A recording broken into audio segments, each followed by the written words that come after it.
Hi hello नमस्ते दोस्तों, this is Raunak sir और मैं आप सबका स्वागत करता हूं आपके प्यारे प्लेटफॉर्म आलसी इंजीनियर पे। दोस्तों M2 के दिसंबर 2024 के पेपर सॉल्यूशन के सीरीज में हम लोग आज देखने वाले हैं कर्व ट्रेसिंग के बाद का टॉपिक यानी कि सॉलिड ज्योमेट्री। अब सॉलिड ज्योमेट्री में सिर्फ तीन बड़े लोग हैं। आपको स्फीयर अच्छे से आना चाहिए, कोन अच्छे से आना चाहिए और सिलेंडर अच्छे से आना चाहिए। और मैं बच्चों को हमेशा कहता हूँ कि ये सबसे आसान वाले टॉपिक्स है जो कि आपको फटाफट मार्क्स देके जाएंगे। लेकिन यहाँ पे जब आप डिटेल सोल्यूशन देखोगे तो मैं एक्सप्लेनेशन थोड़ा शॉर्ट में दूंगा क्योंकि समय भी नहीं है। और सेकेंड इंपॉर्टेंट चीज, PYQ हम लोग कब करते हैं, जब कॉन्सेप्ट सही से हो। तो आई एम श्योर आप पहले आलसी इंजीनियर के ऐप से कोर्स लेके अच्छे से कॉन्सेप्ट करके आए हो और तभी जाके ये PYQ का वीडियो देख रहे हो। आपको बहुत सही तरीके से इसका फायदा होगा अगर आपने कॉन्सेप्ट सही से करे होंगे। तो बिना टाइम गंवाए चलिए शुरुआत करते हैं सॉलिड ज्योमेट्री के इस सोल्यूशन के साथ। तो दोस्तों, सॉलिड ज्योमेट्री की जब हम लोग बात करते हैं तो जैसे आपको पता है कि स्फीयर है, कोन है और सिलेंडर है। और क्वेश्चंस जो आते हैं वो भी स्फीयर पे बहुत स्पेसिफिक आते हैं। अब तक हर एक एग्जाम में ये सवाल जरूर आया है जहां पे हमें plane is tangential to sphere prove करना है और उसके साथ पॉइंट ऑफ कांटेक्ट भी फाइंड आउट करना है। अब ऐसे सम्स में हमें यूजुअली क्या किया जाता है, देखो, जब भी कभी आपको एक प्लेन का इक्वेशन और एक स्फीयर का इक्वेशन दिखाई देगा, आपने स्फीयर के इक्वेशन को पिकअप करना है, उसको पिकअप करके उसका सेंटर और रेडियस निकालना है। फिर एक ड्राइंग होगा, उस ड्राइंग में जब आप स्फीयर ड्रॉ करोगे तो उसका सेंटर और उसकी रेडियस आप मार्क करके रखो। अब ये जो आपकी रेडियस आ चुकी है, इस स्फीयर को एक प्लेन जो है वो आप टेंजेंशियली टच करके ड्रॉ करो। ड्रॉ करने के बाद आपको P से एक लेंथ ऑफ परपेंडिकुलर दिखाई देगा, वो ड्रॉ करना है जहां पे C will be the foot, यानी कि ये हो जाएगा PC, है ना। तो अब ये जो आपको PC दिखाई दे रहा है इसे हम लोग कहते हैं लेंथ ऑफ परपेंडिकुलर। अब मुझे बताओ, अगर ये स्फीयर इस प्लेन को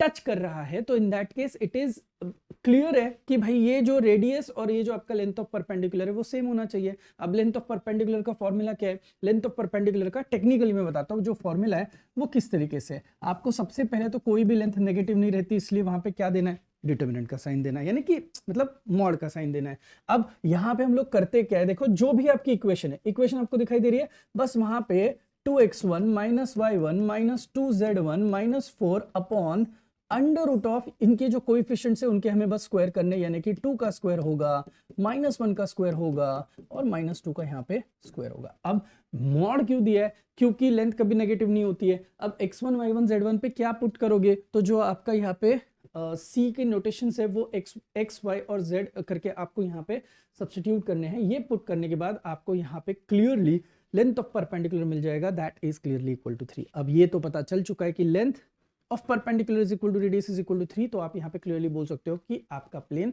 टच कर रहा है स्फीयर को। ये था पहला पार्ट। अब इस पहले पार्ट के साथ साथ जो दूसरा पार्ट यहाँ पे करना है वो हमें करना है पॉइंट ऑफ कांटेक्ट को फाइंड। पॉइंट ऑफ कांटेक्ट किस तरीके से फाइंड आउट कर सकते हैं, तो division is equal to division is equal to division is equal to के कर देना। ये जो कोएफिशिएंट्स थे आपके प्लेन के, उसके कोएफिशिएंट्स को लिखना 2 -1 और -2, 2 -4 और -2। और ऊपर आप क्या कर सकते हो, ये यहां से ये देखो, ये पॉइंट ऑफ कांटेक्ट है आपका, let us consider this to be x y z। तो x माइनस ऑफ -1, y -3 और z -0 आपको करना है, यानी कि x +1 y -3 और z -0 आ जाएगा। अब आपको कंपेयर करके individually x in terms of k निकालना है, y in terms of k निकालना है और z in terms of k निकालना है। तो x y z आपके k के टर्म्स में है। अब ये जो x y z की वैल्यू है ये आप कहीं पे भी सब्स्टिट्यूट कर सकते हो, प्लेन के इक्वेशन में भी और स्फीयर के भी इक्वेशन में, क्योंकि आपको बस k फाइंड आउट करना है अभी।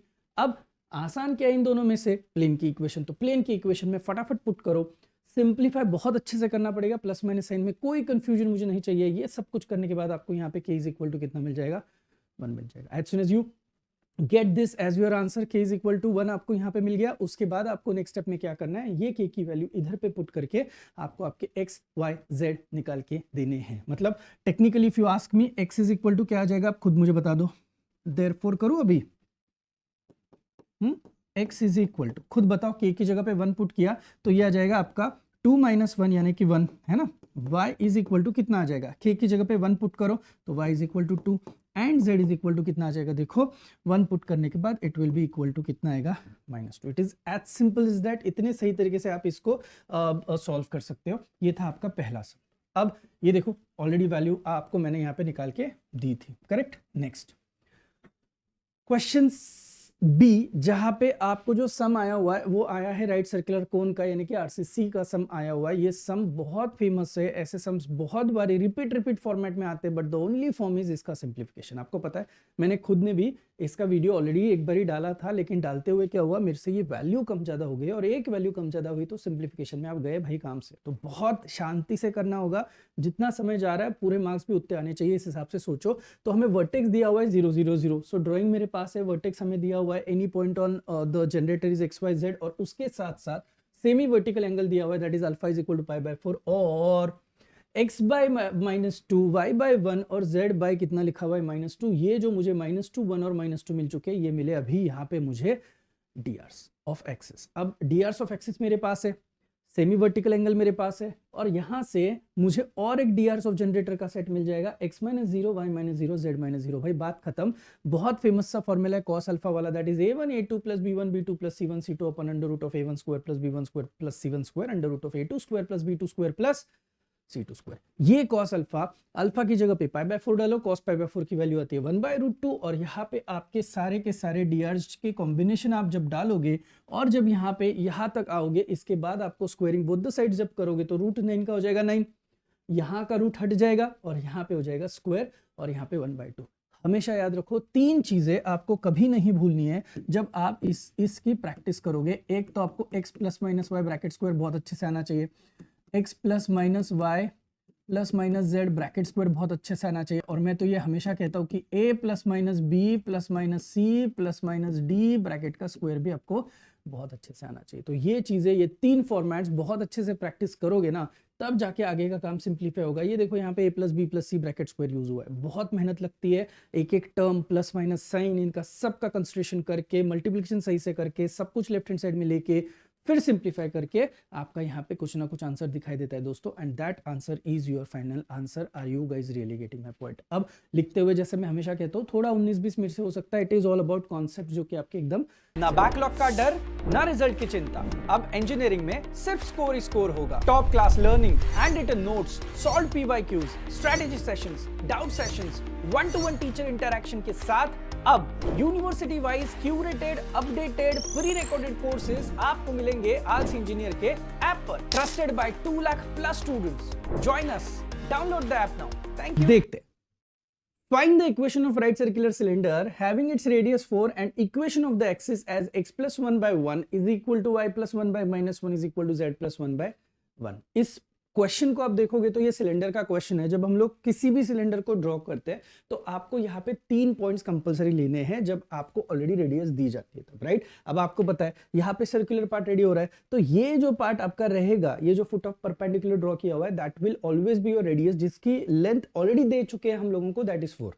अब ए पॉइंट हमें निकालना है और हमें ओवरऑल पता होना चाहिए कि ये जो आपका एक्सिस है उसके डीआर्स क्या है। तो अब ए पॉइंट कहां से उठाओगे, तो न्यूमरेटर से आपको ए पॉइंट उठाना है। तो यहां पे देखो x is equal to -1, y is equal to -1 and z is equal to -1 will be nothing but आपका ए पॉइंट। अब ए से लेके p आप नोटिस करोगे वो हम लोगों ने जनरेटर पे लिया हुआ है, that point is nothing but अपना xyz वाला पॉइंट। अब इस सेटअप में जो डिनोमिनेटर में टर्म्स दिखाई दे रही है वो तो डीआर्स होती है। हमें क्या क्या लगेगा, यहाँ पे एक राइट एंगल ट्रायंगल बन रहा है एपीएम, उस ट्रायंगल को हम लोगों को पाइथागोरस थ्योरम में लिखना है और सॉल्व करना है। यानी कि सिंपल एनालॉजी बताओ अगर मैं, तो AP square is equal to AM square plus हमें जाना है PM स्क्वायर के हिसाब से। जहां पे देखो यार PM स्क्वायर तो आपको ऑलरेडी दिया हुआ है, तो मैं यहाँ पे इतना तो लिख ही सकता हूँ कि ये जो होगा ना, ये 100% आपका रेडियस का क्या होने वाला है, स्क्वायर, जो कि ऑलरेडी 4 दी चुकी है हमें, और 4 का स्क्वायर 16 आ जाएगा। अब AM स्क्वायर हम लोगों को फाइंड आउट करना है। AM दिख रहा है आपको,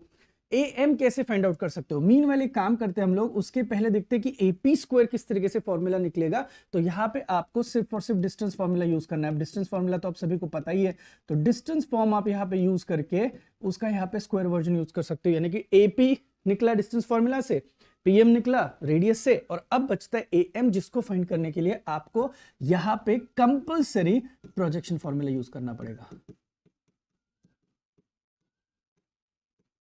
तो बेसिक चीजें जो है वो आपको यहाँ पे इस तरीके से इतनी चीजें आनी चाहिए। यानी कि प्रोजेक्शन फॉर्मूला क्या है, उसके बाद किस तरीके से हमें डिस्टेंस फॉर्मूला यूज करना है, इन चीजों की आपको जानकारी चाहिए। तो एक एक पॉइंट हम लोग फाइंड करने के लिए जाते हैं।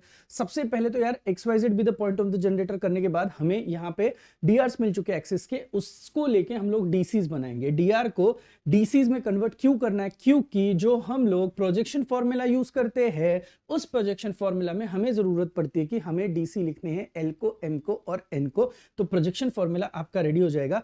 अब तीनों के तीनों नोटेशंस हम लोगों ने बहुत अच्छे से रेडी करे और रेडी करने के बाद हम लोगों ने पाइथागोरस थ्योरम यहाँ पे यूज किया। दोस्तों देख सकते हो, distance formula, then there is projection and then there is radius का स्क्वायर। अब ये पूरा टर्म जो ये सिंप्लीफाई किया, उसको सॉल्व किया, और ये सिंप्लीफाई करने के लिए एज आई सेड आपको वही फॉर्मेट चाहिए जो मैंने आपको प्रीवियसली यहाँ पे दिखाए थे कि ये सब कुछ जो है इसके बेसिक अलजेब्रिक फॉर्मूला जो है वो आपको आना जरूरी है। और ये सिंप्लीफाई करने के बाद the answer that we have got is something like this. Hopefully समझ में आ रहा है। अब आप देखो, जो मैंने कोन और सिलेंडर आपको बताने के लिए इतनी मेहनत ली है ना, अब मुझे जब मैं इसका आपको इसके आगे के सम्स दिखाऊंगा कोन और सिलेंडर के, आपको एग्जैक्ट सेम प्रोसेस लगेगी, है ना। अब आगे बढ़ते हैं। क्वेश्चन नंबर 7, शो दैट बोला हुआ है, दो स्फीयर्स दिए हुए और दोनों के दोनों स्फीयर जो है एक दूसरे को एक्सटर्नली टच करते हैं, ये हमें प्रूव करना है और उसके साथ साथ पॉइंट ऑफ कांटेक्ट भी निकालना है। ये एग्जाम में ऑलरेडी 2 बार क्वेश्चन आ चुका था, तो ये बहुत फेमस वाला क्वेश्चन है दोस्तों। आपको कुछ नहीं समझ में आ रहा तो छोटी सी चीज आप जरूर करो मेरे लिए। आप ना जैसे स्फीयर की इक्वेशन मिले, सेंटर रेडियस निकालो, दूसरे स्फीयर की इक्वेशन उठा के सेंटर रेडियस निकालो और उसके बाद दोनों स्फीयर को एक दूसरे को एक्सटर्नली टच करते हुए ड्रॉ करो। उसका सेंटर, उसकी रेडियस लिख के जो बीच का टचिंग पॉइंट है उसको पॉइंट ऑफ कांटेक्ट बोल दो। अब इतनी जानकारी आपको मिलने के बाद आपको एक छोटा सा काम करना है। जो हम लोगों ने देखा था डिस्टेंस फॉर्मूला यूज करने का तरीका, सेम इस C1 और C2 के लिए आप यहाँ पे क्लियरली डिस्टेंस फॉर्मूला यूज करो दोनों सेंटर्स के बीच में। अब देखना, अगर मेरी रेडियस फिलहाल यहाँ पे जो दिखाई दे रही है मैं बताता हूँ आपको, R1 जो है that comes out to be 3, है ना, R2 जो है that comes out to be 4 भाई। ये है मेरा नोटेशन C1 के लिए, ये है मेरा नोटेशन लेट्स से C2 के लिए। आप देख सकते हो C1 और C2 के बीच का जो डिस्टेंस है वो 3 + 4 कितना आ रहा है, रेडियस 1 + रेडियस 2 7 आना चाहिए। अब ये सेम डिस्टेंस अगर C1 और C2 के बीच का हो डिस्टेंस फॉर्मूला से, तो डिस्टेंस फॉर्मूला से हम लोगों ने C1 और C2 का डिस्टेंस निकाला and as soon as we found the distance out over, यहाँ पे the answer that we have got is clearly nothing but क्या आ चुका है, देखो इस डिस्टेंस फॉर्मूला से मेरा आंसर आ चुका है 7। इसका मतलब है द रेडियस, है ना, का addition is same as that of आपका डिस्टेंस फॉर्मूला, ताकि दोनों के दोनों स्फीयर जो है वो एक दूसरे को एक्सटर्नली टच कर रहे हैं। इसीलिए ये टच करने वाले क्वेश्चन का आंसर हम लोगों को मिल गया। अब नेक्स्ट हमें पॉइंट ऑफ कांटेक्ट निकालना है, तो वहां पे हमें इंटरनल डिवीजन का फॉर्मूला यूज करना है, बिकॉज पॉइंट P जो है वो लाई करता है बीच में, है ना। तो ये नोटेशन हो गया M, ये नोटेशन हो गया N, तो आपको M की जगह पे 3, N की जगह पे 4 रिप्लेस करना है। ये आपके पॉइंट्स है x1 y1 z1, ये है आपका x2 y2 और Z2। अब इतनी बेसिक जानकारी के साथ जब हम लोग डिस्टेंस फॉर्मूला इंटरनल डिवीजन का फॉर्मूला यूज करेंगे तो हमें यहाँ पे क्या क्या चीजें नोटिस करते हुए दिखाई देगी, ये आपको बताता हूं। ये देखना, इंटरनल डिवीजन का फॉर्मूला होता है x के लिए mx2 + nx1 अपॉन कितना लिखा हुआ यहाँ पे m + n। तो यहाँ पे ये वैल्यूएशन हम लोगों ने पुट किया, the answer that we have got is -11/7। Similarly y के लिए नोटेशन है, z के लिए सेम नोटेशन है, m और n की वैल्यू पता है आपको, सब कुछ पुट करके यहाँ पे मुझे पॉइंट ऑफ कांटेक्ट मिलेगा और यही अपना p रहेगा and this basically ends your sum. Theme समझ में आई है, क्लियर है। अब इसी के साथ साथ जो नेक्स्ट चीज मुझे आपको बतानी है वो वही है राइट सर्कुलर कोन की। अब यहाँ पे भी इक्वेशन उसकी फाइंड आउट करनी है और हमें क्या दिया है भाई, वर्टेक्स दिया है 1 1 1, ड्राइंग में आ जाएगा। उसके बाद हमें लाइन दी है x - 1/1 y - 1/1 z - 3/3। इसका मतलब क्लियर है कि 1, 2, 3 ये जो है ये आपके एक्सिस के डीआर्स हो गए और इसी के साथ साथ हमें अल्फा भी दिया हुआ है, that is semi vertical angle which is nothing but कितना है भाई साहब, π/4 है। अब हमें अगर पता है कि हमारा जो पॉइंट ऑफ कांटेक्ट होता है वो हम लोग P लेते हैं, तो क्या आप मुझे ये जो जनरेटर की लाइन है उसका डीआर बता सकते हो? अभी प्रैक्टिस करी थी हम लोगों ने x - 1 y - 1 z - 1 और ये डीआर तो आपको ऑलरेडी पता है। तो हम लोग यहाँ पे वो cos अल्फा का बहुत ही जबरदस्त वाला फॉर्मूला यूज करेंगे, a1 a2 + b1 b2 + c1 c2 upon √a1² + b1² + c1² √a2² + b2² + c2²। Exact same तरीके का सम जो हम लोगों ने प्रीवियसली सॉल्व किया था।